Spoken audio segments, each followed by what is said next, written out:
gonna go ahead and mute.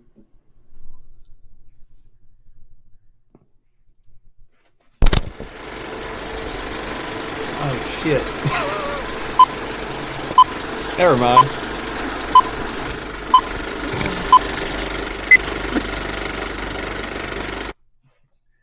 Welcome Serious. back, ladies and gents. We're going to go ahead and mute. Yeah, we're gonna go ahead and mute. That's what we're gonna do. You would think after 10 fucking Uh, shows. oh, good grief. What is going on here? So, as the title may suggest, who had the volume up there, Stefan? Who's going? I don't know. Do you have it? I don't know what the fuck just happened. But I was hearing it echo. I don't know. You had the show going in the background. I didn't know. I have literally two. Oh shit. Never mind. Oh, so Fuck it. another episode of Two Guys in a Trailer. This is the big 1-0. Big 1-0, Big Stefan. 1-0. Yep, the big 1-0. Will we get a 10 out of 10 on episode 10? Probably not. I don't know. We're talking about a couple of movies that I personally. So how we landed on the two movies. Steven picked two this week because I was sick from Wednesday until I'm still kind of congested and shit. But that's neither here nor there. So Steven was like, "Look, you got plenty of couch time. Here's a couple of flicks to watch." He threw me some suggestions. So we're doing Your Next, which is a kind of a horror. It was presented to me as a horror that had some funny parts in it, and personally, I didn't see anything funny about it. I thought it was fucking great from start to finish.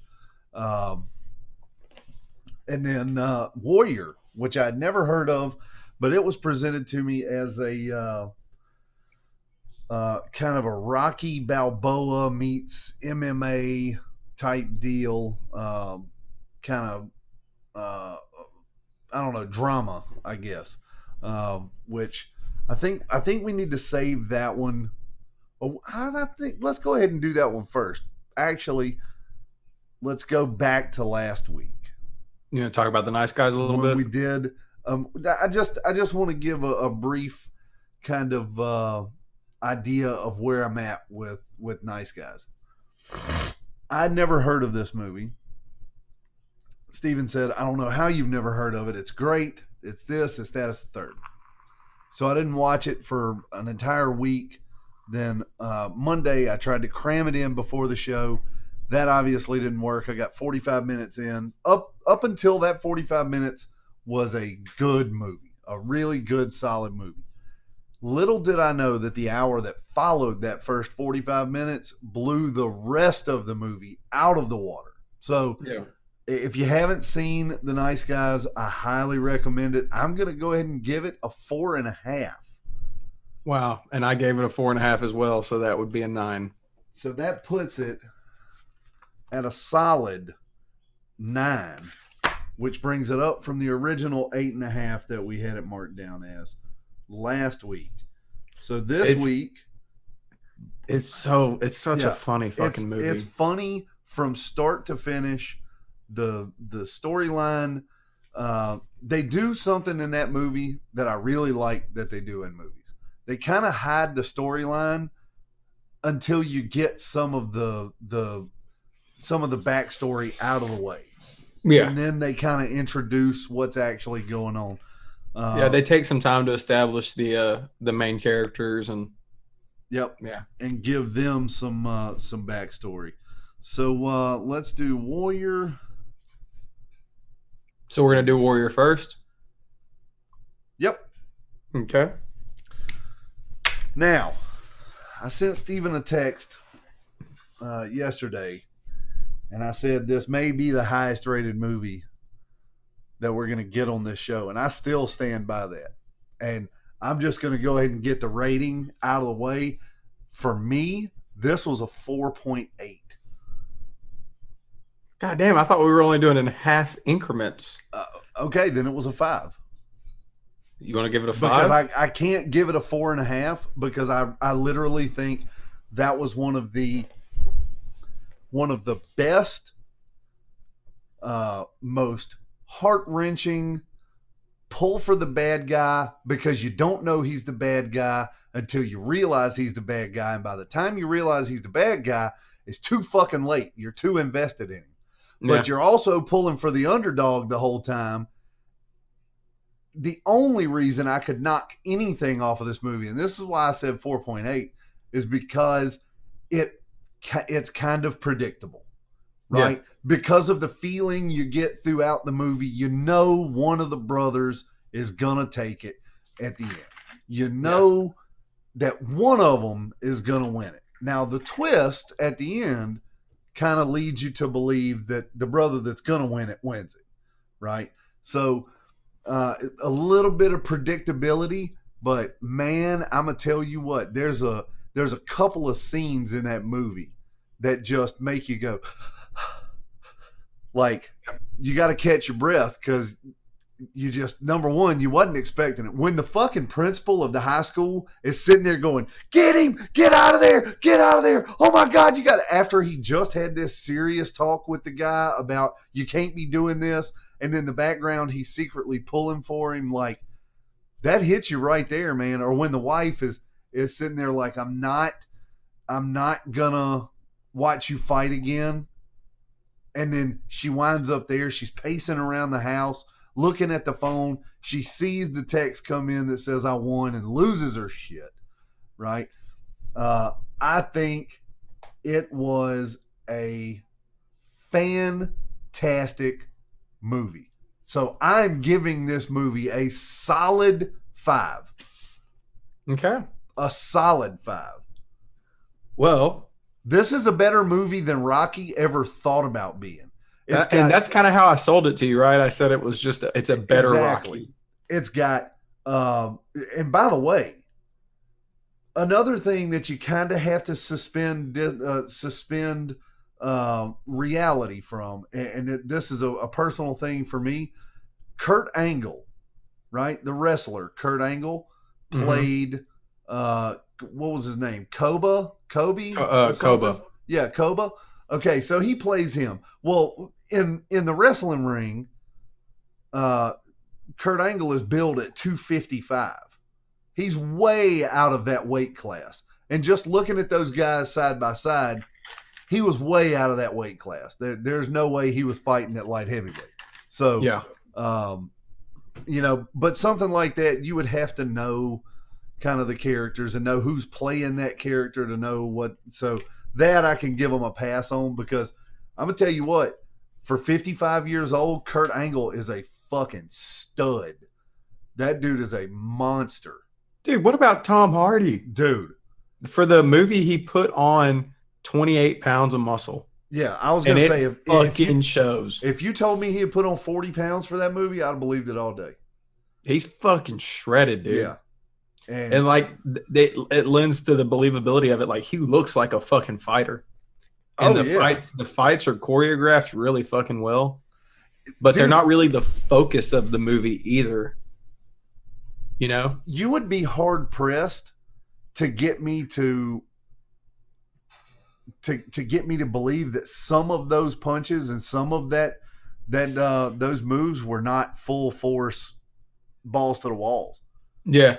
You know, almost like they did in the Rocky movies. Like, yeah, I think it was Rocky 4 was the one where Drago kept knocking out Stallone. Yeah, knocked him out 7 times. He had to be hospitalized.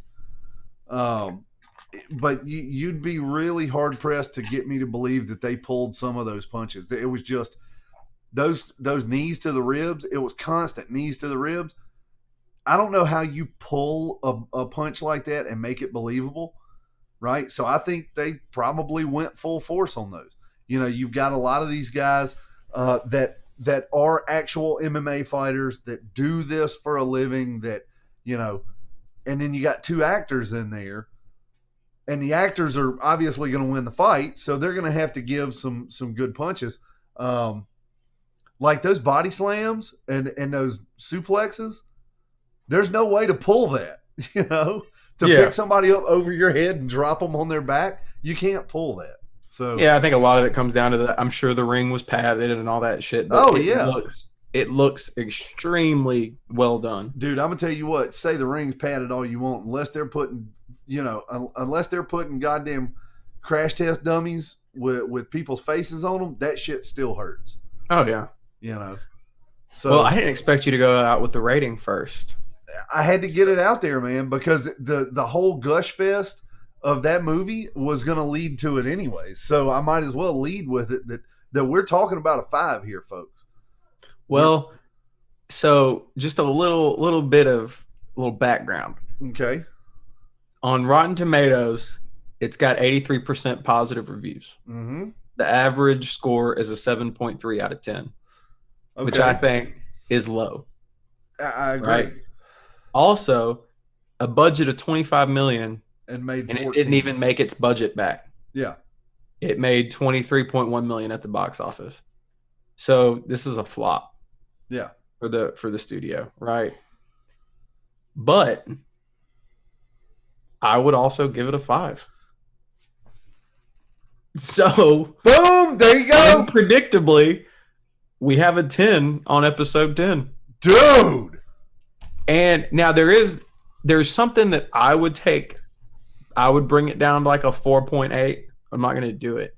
And I always hate in like these sports movies where it's like there's that scene where they're trying really hard to tug at your heartstrings. And for me, it was the part where the principal is in the fucking living room and he's watching the fight and he's like, way to go, Brendan, like, and all this stuff. And like the music swells and it's like, ugh.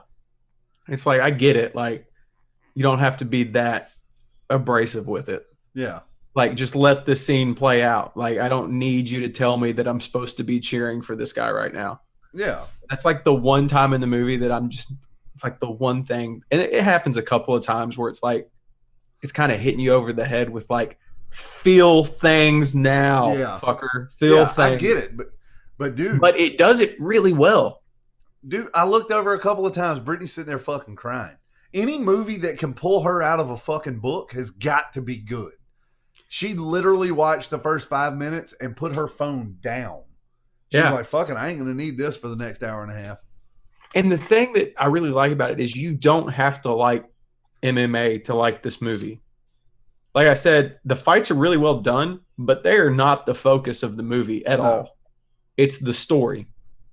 Like, it's the story of like family, 2 brothers, estranged, a father that was physically abusive and shit and has like turned around. Like, there's a lot of stuff in this movie. It's just a really good movie.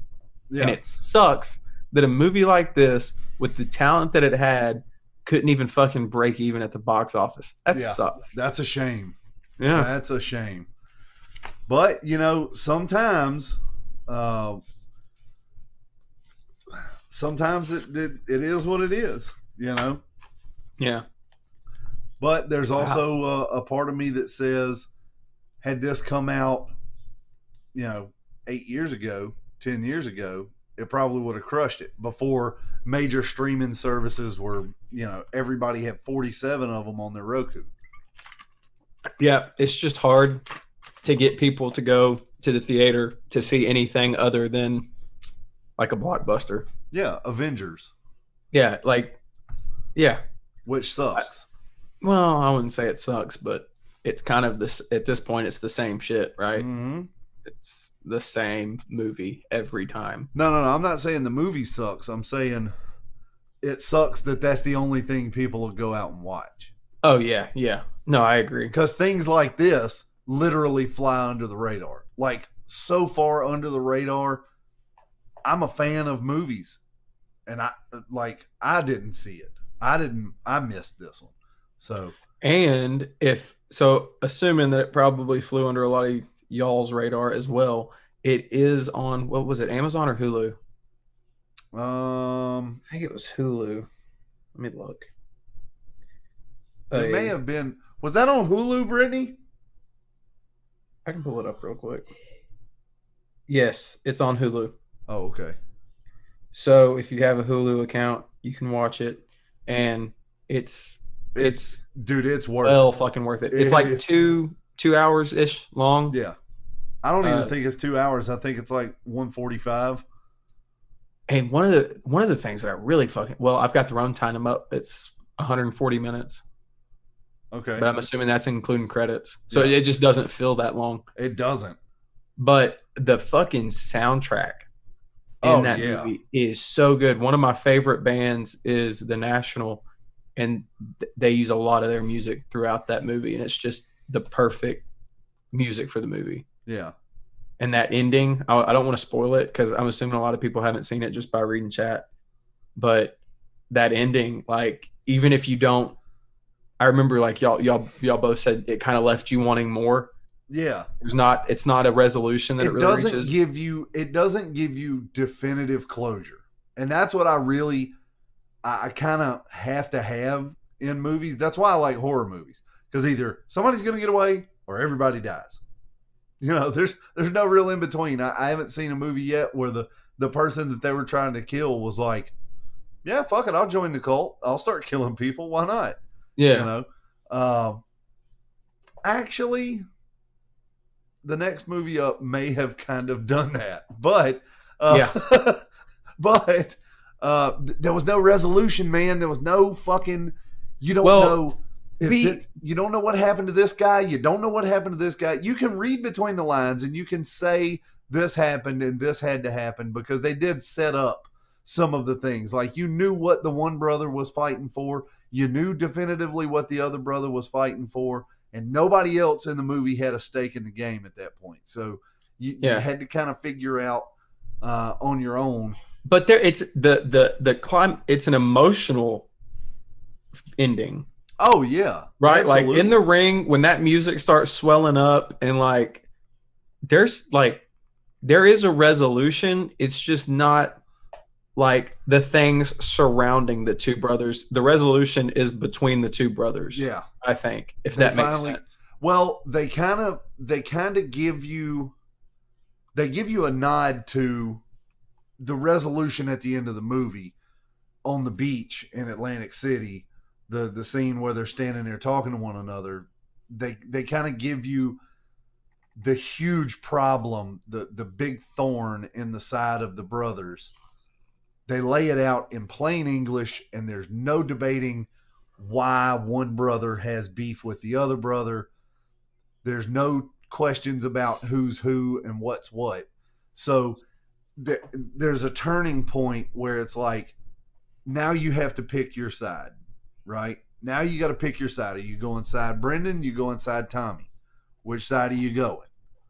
And that's the thing too that makes it so interesting is like at first you're kind of led to maybe like one brother more than the other. Mm-hmm. But once you figure out what both guys are fighting for, it's like, well, fuck. Yeah. You can't even pick. Yeah. It's like can they just like knock each other out at the same time and split and both the money? win? Yeah. And so, I don't know. It's a damn good movie, guys. Like if we were talking Rocky, I'd give Rocky a 4, and this is a 5 from both of us. Yeah. So that should kind of tell you something. Like it's definitely one worth seeing. You can see it on Hulu. Do it. Even if you don't have a Hulu subscription, they do a 7-day free trial. Then just fucking cancel it. Like watch this movie. It needs to be watched because shit like this, it doesn't get made that often. Yeah. So this was great. And if you're an MMA fan, it's even better. Yeah. But like I said, if you don't like MMA, that doesn't mean you're not going to like the movie. Yeah. I mean, I was never a huge boxing fan. I grew up when Tyson was in his prime. So like my aunt and uncle were boxing fans, and we rented all the Tyson fights and the Lennox Lewis fights and the Evander Holyfield fights. So we always had a boxing match on the weekends to watch. And, so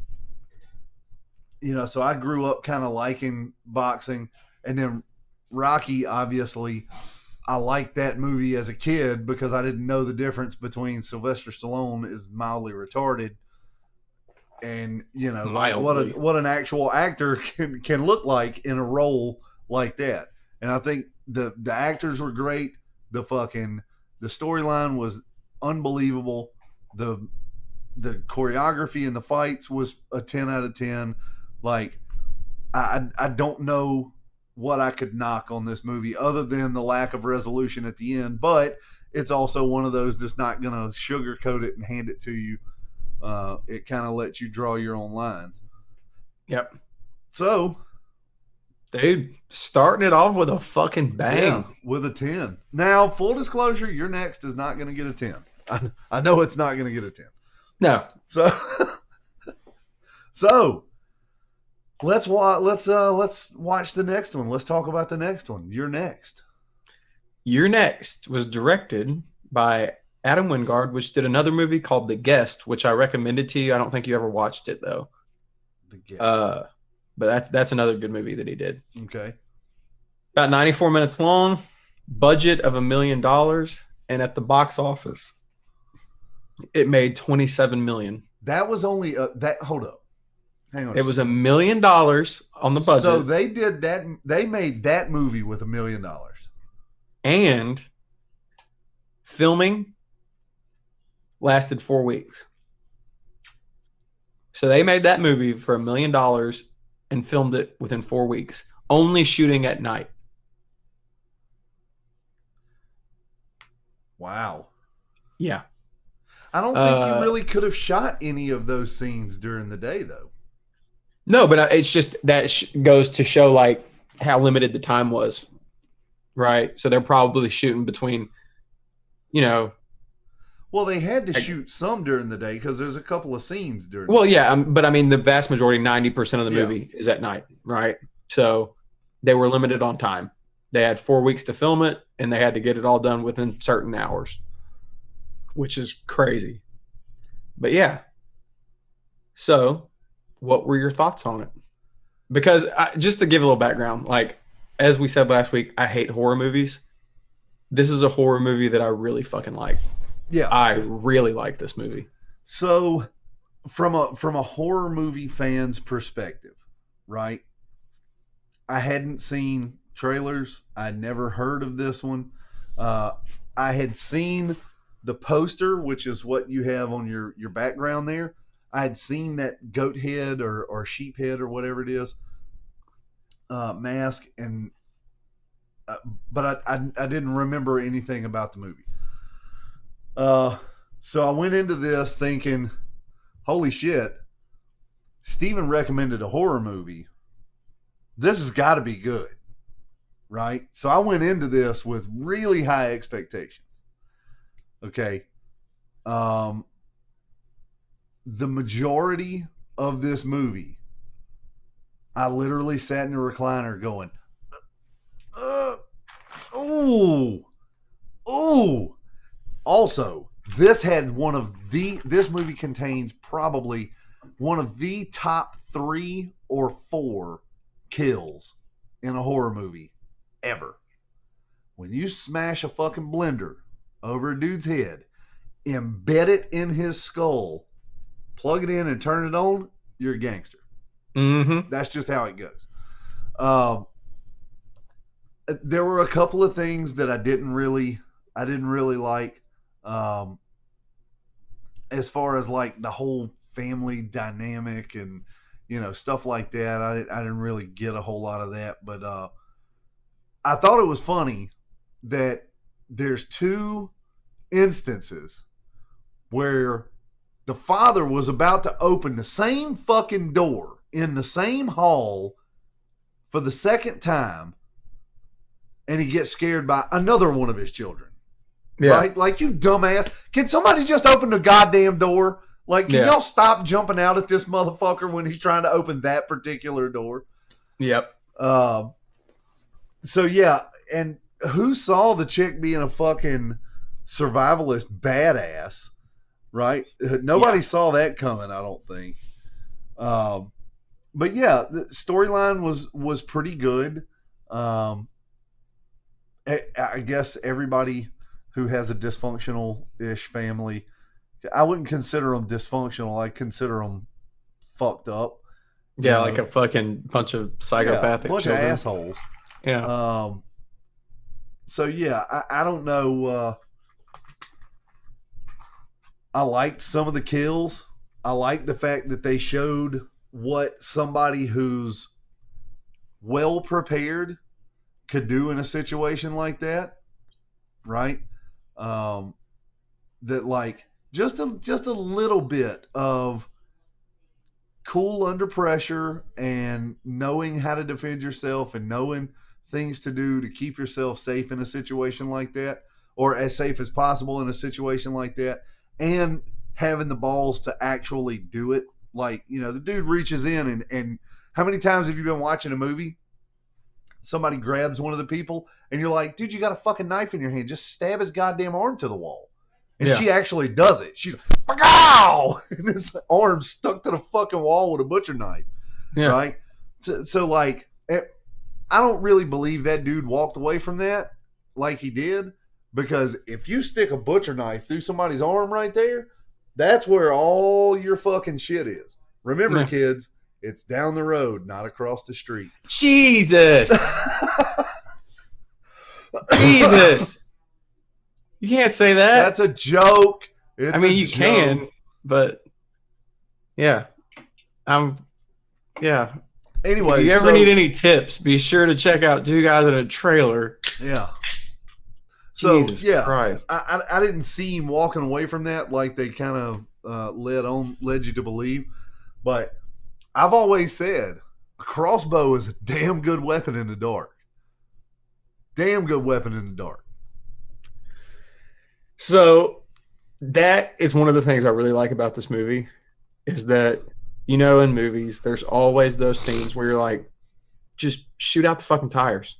Mm-hmm. Or, you know, like you said, just stab his fucking arm. Or like, you always have those scenes where it's like, what the fuck are you doing? Like, nobody would behave that way in real life. Exactly. You don't have that in this movie with that character. Not at all. She's smart as shit. Yeah. Like, she's a normal human being. And I really like that because you do not see that in a lot of horror movies. A lot of horror movies, it's people running around like, oh no, don't kill me. Yeah. But they don't do anything about it. Let's hide in the closet. Yeah. And even like, they're like, oh, we should go to the basement. And she's like, no, that's stupid. All they'd have to do is throw some gas down there and light a match. Like, it's like, yeah, you don't like, it's common sense stuff. But so I really like that. I like the fact that she's a badass, but they don't like, they're not preachy about it. Yeah. It's not like she's a strong woman because she's a woman. It's just that she's a fucking badass character that's a woman. Like, yeah. You know what I mean? Like, it's the complete opposite of something like Captain Marvel, where it's like the whole point is that she's a woman. Like, I don't like that. Yeah. It's preachy. But this is just like a badass character that is a woman. She's not a badass because she's a woman. She's a badass that happens to be a woman. Right. Which is the way to do it, right? Yeah, like, absolutely. John Wick isn't a badass because he's a dude. He's a dude that is a badass. Yeah. Like, it's the same thing.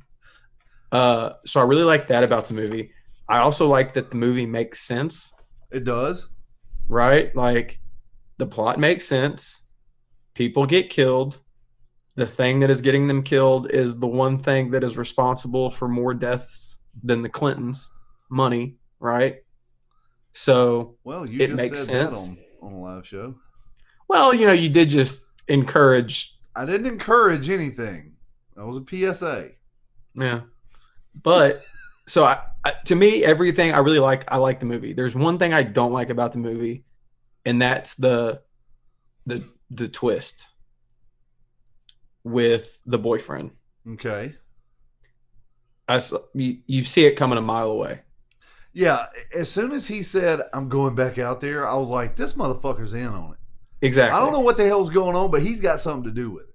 Yeah. And it's like, I don't know if they're playing it as like a trope, you know, like obviously he's in on it and you're but I didn't get that vibe. To me, it's like you're supposed to be surprised. And even the first time I watched it, it's like, no, he's clearly in on it. When he called his brother, right? And she's sitting there between his brother's body and his brother's girlfriend's body. And she's leaned up against the cabinets. and he calls his brother and she answers the phone, why would you immediately start running your mouth? Exactly. Why would you start spilling the fucking beans? You know I can't do it. You know I can't be involved in the violence. I can't deal with the violence. Why would you say that? Yeah, and the thing is like they didn't have to do that. Like the first thing he says is, "Hey, is it over? Like, is it over yet?" Like that would have been enough to incriminate him, right? Like, because she's smart. So well, like, there's no need to have this. There's no need to have the exposition dump where he's just, "Oh, you know, I couldn't kill my family." Yeah. You know, like it's like, come on, dude. Well, here's the thing: if he had showed back up and walked in the room and been like, "Where's everybody at?" And she goes, "Did you know your brother was the one that orchestrated all this, trying to kill your mother?" Oh my God, no. Right. Are you serious right now? Like, that's a totally different ending. And then he gets away with it knowing that everybody's fucking dead except for him and her. Yeah. And I get it. They tried to make it to where, like, when he turned off the cell phone jammers and shit, like, he thought, okay, it's done. So I get it, but it's just, even if you're going to call and check, like, hey, is it done? And there's no response. Yeah. Assume that maybe the person isn't who you think it is. Like, yeah.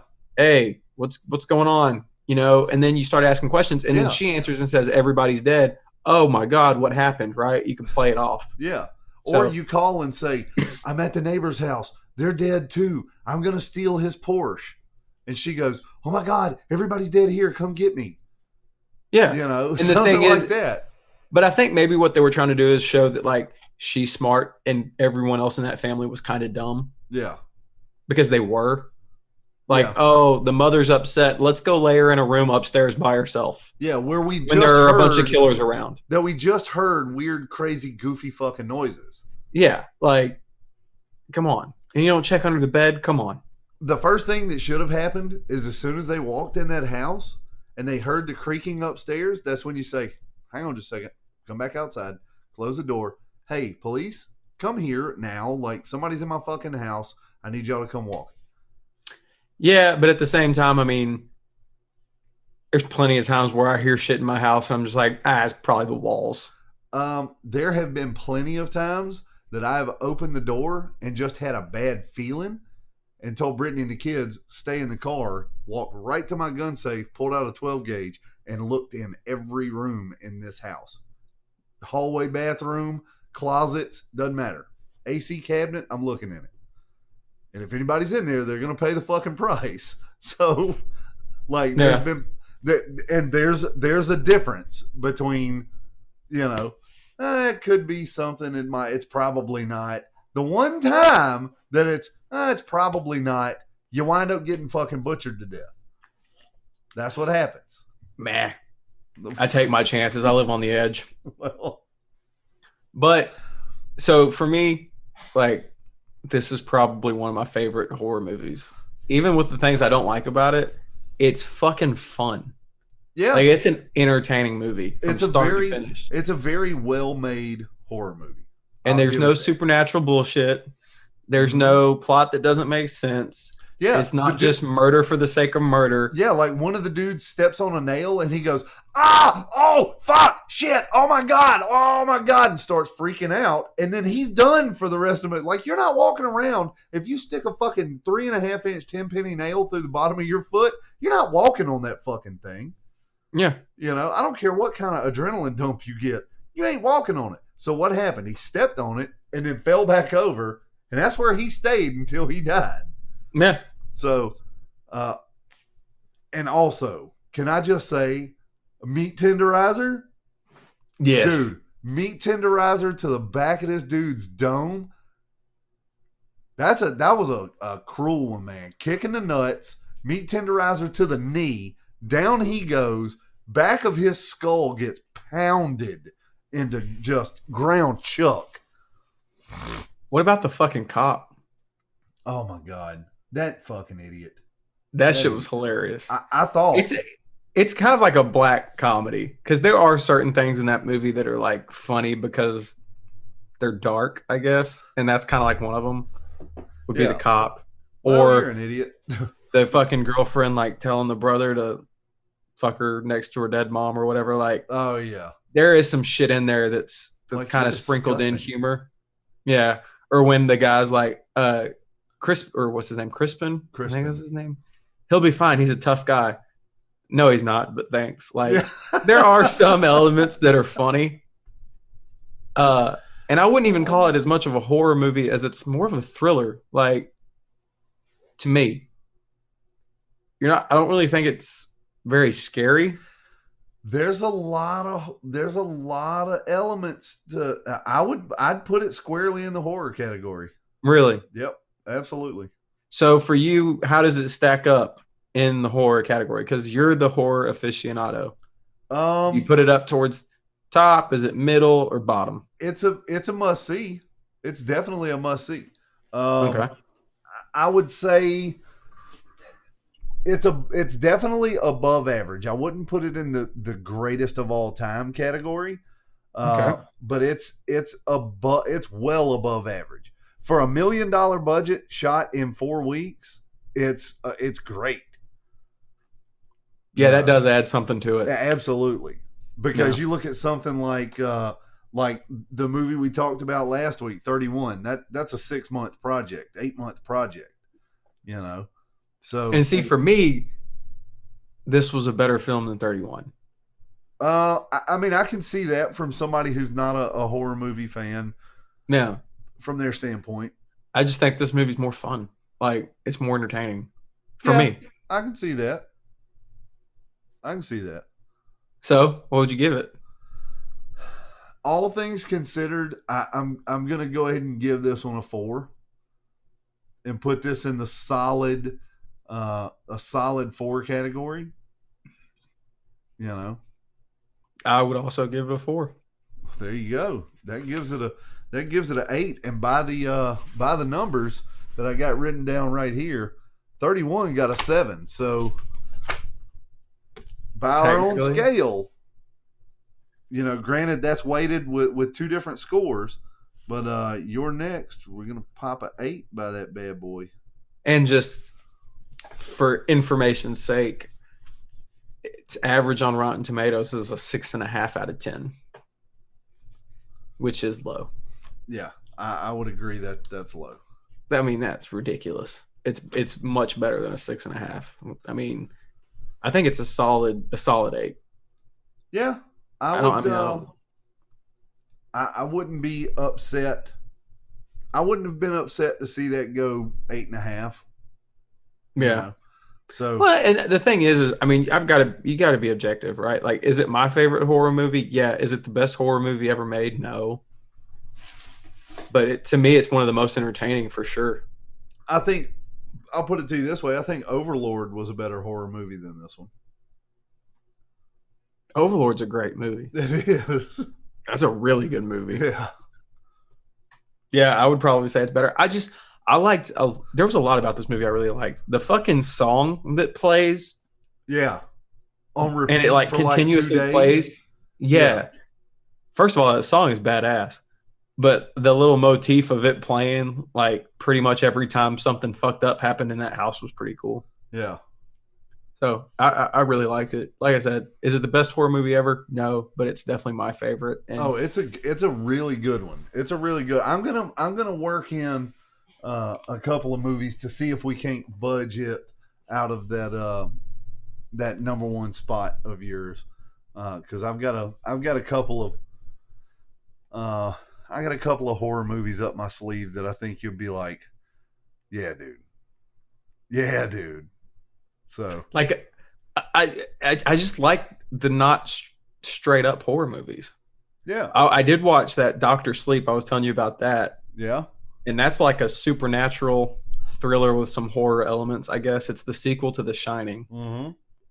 and I actually really liked it too. Even for like the supernatural, like once you've established that it's a fictional, kind of storyline, yeah. I don't have as much of a problem with it. Now I did watch one during this week that I spent at the house sick. That that was I don't know how to put this. It was a documentary. It was shot in Canada. I don't know what to say about this movie, but it's called Carts of Destruction, right? And in this movie, it is about a band of homeless fellows who push shopping carts through the streets of northern Vancouver, which apparently is a very affluent part of the city of Vancouver in British Columbia, Canada.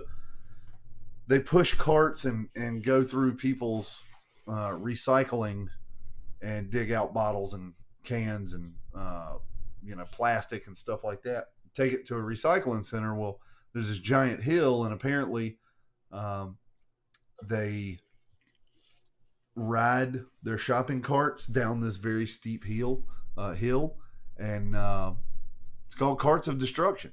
So I don't know what to think about it. It was very Canadian, like very Canadian. It sounds terrible. It was not good. I'll put it that way. It sounds bad, but not like Velocipaster bad. I don't think anything could be that. In comparison, I think you would give this one a solid 7. Dude, I saw a movie. I didn't watch it, but I think it's on Tubi. And I want to get the name right because the name Nude Nuns with Big Guns. And this is on Tubi? Yeah. Let's just add that one to the I feel like this may be like in the realm of Velocipaster. It was like $85,000 budget, and it's got an average score of 3.9 out of 10. But the name alone kind of makes me want to watch it. Nude Nuns with Big Guns. I can only imagine where the storyline goes with this one. But speaking of where the storyline goes, we're getting close to time to get up out of here. Damn. So down here is a Two Guys in a Trailer, our Instagram handle. If you don't mind, go over there, give us a follow. We'll post up a picture tomorrow sometime, maybe Wednesday morning, of a couple of movies that I'm gonna give for Steven to watch for us to talk about next week. So I'm gonna dig into some good stuff. So I hope so.